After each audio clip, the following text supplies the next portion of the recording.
Ya, bismillahirrahmanirrahim. Assalamualaikum warahmatullahi wabarakatuh. Apa kabar sobat sadulur salembur semuanya? Semoga sobat sadulur salembur semuanya ada dalam keadaannya sehat walafiat semuanya. Amin ya Allah ya Rabbal alamin. Ya, kembali lagi dengan Yayasan Dulur Salembur Cabang Cimahi. Ya, alhamdulillah kami hari ini ada agenda untuk penyaluran bantuan pendidikan untuk program sekolah gratis. Jadi hari ini kami berencana untuk mengunjungi sekolah-sekolah dari santri Yayasan Dulur Salembur Cabang Cimahi untuk menyalurkan bantuan pendidikan program sekolah gratis ini. Terima kasih kepada seluruh donatur juga para dermawan yang telah berbagi dengan Yayasan Dulur Salembur Cabang Cimahi. Insya Allah hari ini amanahnya akan kami salurkan untuk bantuan biaya pendidikan program sekolah gratis kepada santri binaan Yayasan Dulur Salembur. Kami juga masih membuka kesempatan untuk para donatur, para dermawan yang ingin berbagi, ingin membantu biaya pendidikan adik-adik santri binaan Yayasan Dulur Salembur untuk biaya pendidikannya.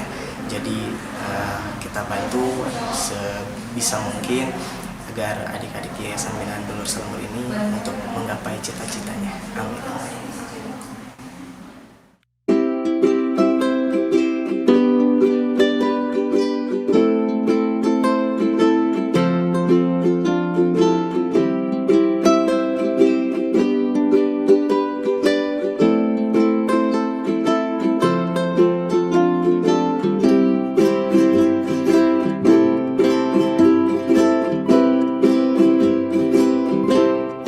Terima kasih kepada seluruh donatur dan juga Yayasan Dulur Salembur atas bantuan sekolah gratisnya. Semoga dilimpahkan rezekinya, disehatkan selalu, dan ada dalam lindungan Allah Subhanahu wa Ta'ala. Amin ya Allah ya Rabbal alamin.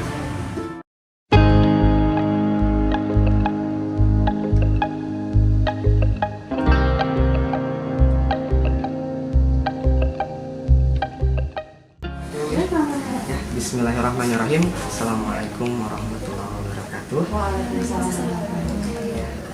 Perkenalkan dulu Ibu, saya beserta rekan dari Yayasan Dulur Salembur Cabang Cimahi ada agenda untuk menyalurkan bantuan pendidikan yaitu program sekolah gratis dari yayasan yang alhamdulillah salah satu penerima bantuannya itu ada Sani Siti Aisyah dan Anissa Syafaroh yang bersekolah di sekolahan yang bersekolah di Madrasah Istiqomah. Terima kasih kepada seluruh donatur dan Yayasan Dulur Salembur atas bantuan pendidikan sekolah kami. Semoga diberikan rezeki yang barokah, Amin. sehat selalu, Amin. panjang umur yang berkah. Amin.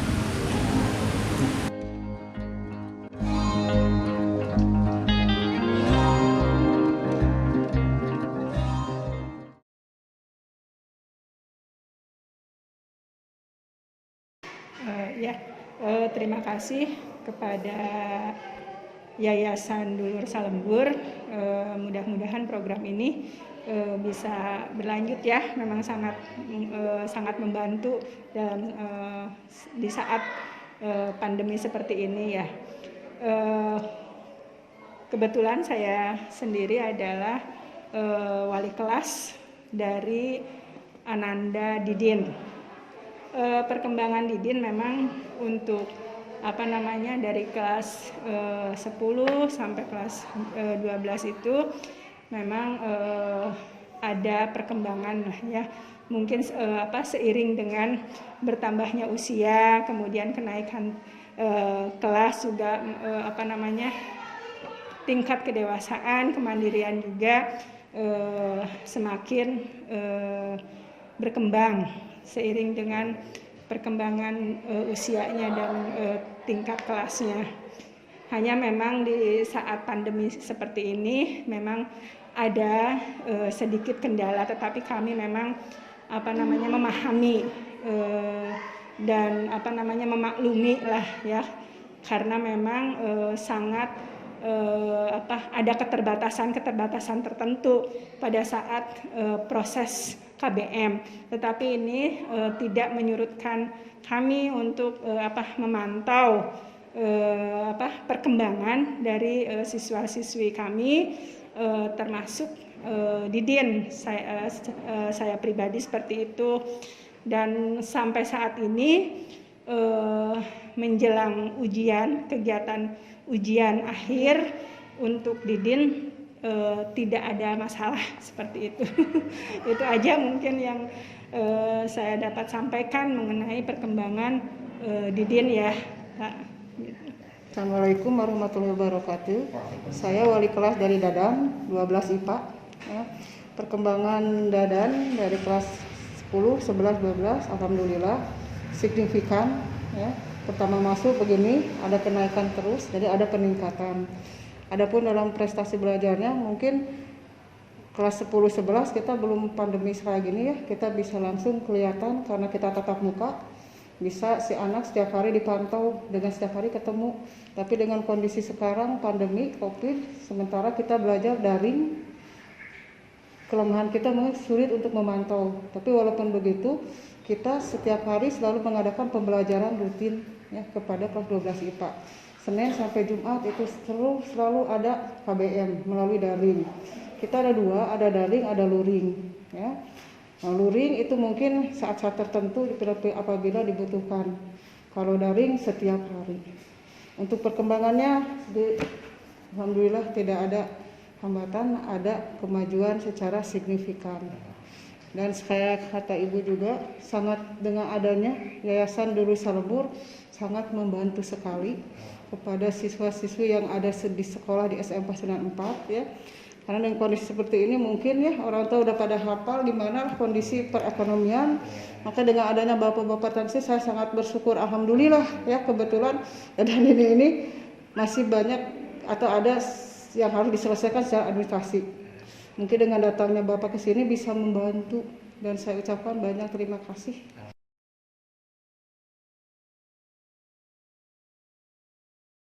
Tentu saja KBM sebelum masa pandemi sama pada masa pandemi itu sangat jauh sekali pelaksanaannya, dan kita juga mengikuti aturan protokol kesehatan yang dicanangkan oleh pemerintah seperti itu. Ketika sebelum pandemi itu memang ada perbedaan terutama di dalam pengembangan karakter ya. Kita sangat kesulitan juga gitu ya. Ada keterbatasan kita untuk memantau proses belajar siswa. Keterbatasan ini terutama dari masalah kuota. Kita tidak bisa memaksakan pada siswa karena memang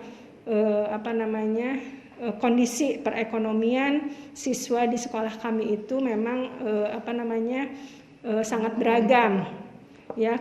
Ada siswa yang memang kesulitan secara ekonomi.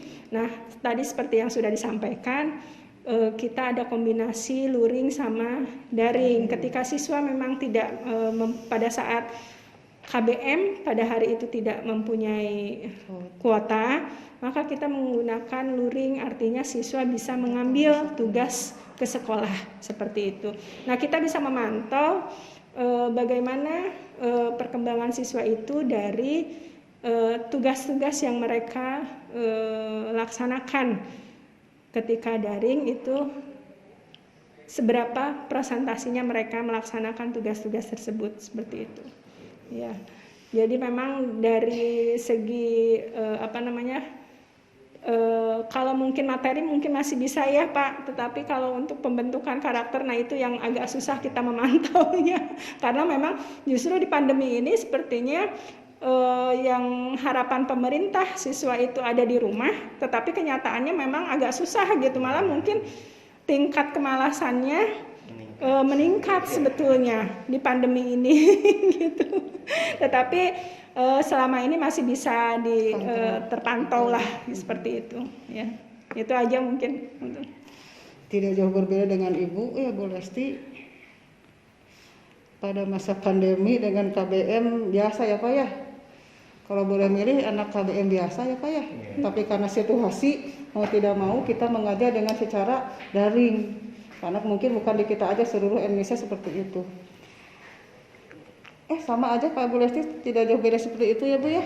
Siswa yang punya HP bagus, punya kuota, silakan kerjakan di rumah, dikirim melalui WA, melalui Classroom. Siswa yang tidak punya kuota atau tidak punya HP, silakan datang ke sekolah luring untuk mengambil tugas, atau boleh juga dikerjakan di sekolah, di perpustakaan, di lab, langsung boleh. Itu aja ya. Cuman ya itu, ada ketidakpuasan saya sebagai pengajar dalam mengajar. Kalau tidak masa pandemi kan enak, setiap hari tatap muka di absen. Dari sikap perilaku kita bisa membimbing, enggak linter Pak pantau. Kalau masa pandemi tidak bisa, sehingga kehadiran pun ya itu diabaikan ya. Yang penting dia mengerjakan tugas, berarti dia ada.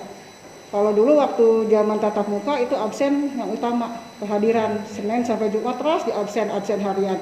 Kalau masa pandemi itu ada absen juga, tapi kayaknya yang penting tugas masuk, kadang siswa itu absen ayat, tugas tak ayat. Ya, absen ayat, silakan absen, ngeberebet saat masuk tugas, hanya beberapa orang yang mengerjakan tugas. Nah itu mungkin juga ada kendala kuota atau mungkin tingkat kemalasannya, ya. Mungkin seperti itu. Mungkin apalagi di zaman pandemi ini kayaknya orang tua yang lebih dominan Pak.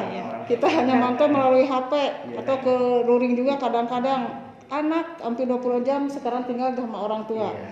Jadi orang tua yang benar-benar bertanggung jawab gitu. Orang tua harus lebih ekstra lagi memperhatikan anaknya, karena pendidikan anak itu kembali lagi sangat penting ya Bu ya. Iya. Karena ini kan yang jadi taruhannya ini masa depan si anak. Nah itu yang jadi masalah kalau ada orang tuanya di rumah. Kalau orang tuanya yang bekerja agak susah juga, jadi dari orang tua tidak terpantau, guru pun jadi tidak terpantau, jadi akhirnya anak lepas kendali. Nah, seperti itu permasalahannya.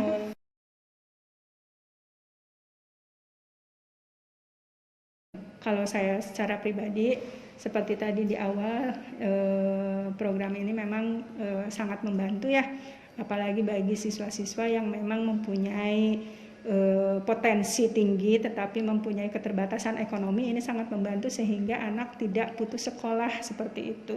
Ya mudah-mudahan ini bisa berlanjut, tidak hanya, nah saya tidak tahu ini apakah ada persyaratan khusus sehingga menjadi bisa mendapatkan bantuan dari Yayasan Dulur Salembur, atau misalkan bisa untuk yang lain juga, sehingga program ini bisa menyebar ke anak-anak yang lain supaya mereka pun bisa ikut merasakan gitu, mendapatkan bantuan yang mempunyai potensi yang bagus, tetapi mereka mempunyai keterbatasan secara ekonomi gitu.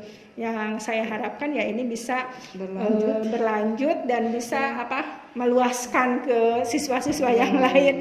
Entah itu ini apa yang menjadi persyaratannya sehingga siswa bisa dan Didin bisa masuk ke dalam program YDS ini gitu Pak. Itu aja. Kesan saya secara pribadi sangat bagus, mendukung, salut ya, alhamdulillah siswa kami dapat bantuan dari Yayasan Dulur Salembur ini. Untuk selanjutnya terus dilanjutkan, jangan terhenti sampai di sini ya, karena anak-anak kami juga Bu ya, masih banyak bantuan, karena mungkin sekolah kami itu menengah ke bawah ya Bu ya. Orang tuanya menengah ke bawah, jadi tolong kalau ada informasi tentang SDS nih, siapa aja siswa ini, hubungi ibu atau ibu BP, saya wali kelas, supaya kita bisa mengirimkan data siswa yang betul-betul dia mampu, pintar, cerdas, tapi tidak punya kemampuan secara ekonomi. Mungkin gitu, kesan saya sangat bagus, sangat baik, dan dilanjutkan. Mungkin sedikit saya jelaskan mengenai Yayasan Dulur Salembur ya. Jadi Yayasan Dulur Salembur ini yayasan yang bergerak di bidang sosial, kemanusiaan, dan pembangunan seperti itu. Nah, jadi yayasan ini sebenarnya ini dikhususkan untuk santri-santri yatim atau yatim piatu seperti itu Ibu. Dan karena Dadan Didin ini berada di lokasi tempat tinggalnya ada di area sekitar yayasan, dan alhamdulillah kami juga survei ke rumah Dadan Didin, meminta data ke ketua RW, dan memang benar bahwa Dadan Didin ini seorang anak yatim, dan ya jadi kami tariklah datanya dan didaftarkan menjadi binaan Yayasan Dulur Salembur. sebagai penerima bantuan seperti itu Ibu. Iya. Nah mungkin kalau di sekolah ini ada kalau kami masih ruang lingkup bantuannya masih kecil juga Ibu, jadi masih kami maksimal itu masih 1 kelurahan. Jadi kami lokasinya ada di Jalan Sindang Sari Barat, itu di Kelurahan Melong seperti itu, dan Dadang Didin ini rumahnya ada di daerah Citopeng ya, seperti itu.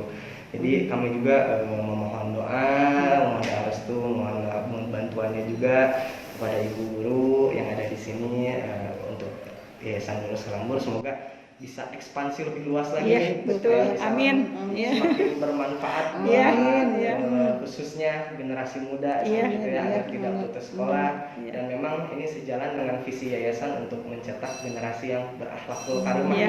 Yang tentunya kan berakhlakul karimah itu punya pendidikan ya, yang tidak mudah dibodoh-bodohi oleh zaman seperti itu ya Bu. Ya, seperti itu mungkin. Seperti itu aja penjelasan singkat mengenai Yayasan Donor Salambur Ibu. Jadi mungkin nanti kalau di sekolah ini ada yang tempat tinggalnya dekat atau di lingkungan Yayasan Donor Salambur di daerah Melong seperti itu Ibu, dan memang statusnya sebagai yatim atau piatu atau yatim piatu, boleh nanti dihubungi gitu, bisa melalui Dana ataupun nanti saya titipkan kontak saya atau kontak yayasan gitu. Jadi siapa tahu insya Allah nanti bisa kami bantu seperti itu. Assalamualaikum warahmatullahi wabarakatuh. Nama saya Dadan dari kelas 12 IPS. Saya bersekolah di SMA Pasundan 4 Bandung. Nama saya Didin Syamsi, kelas 12 IPA. Sekolah saya di SMA Pasundan 4 Bandung. Kami mendapat bantuan dari yayasan sudah 3 tahun. Dari saya kelas 1 SMA sampai kelas 3 saat ini. Terima kasih kepada seluruh donatur yayasan. Semoga tetap jaya dan seluruh donatur mendapatkan rezeki yang berlimpah dan berkembang usahanya. Amin.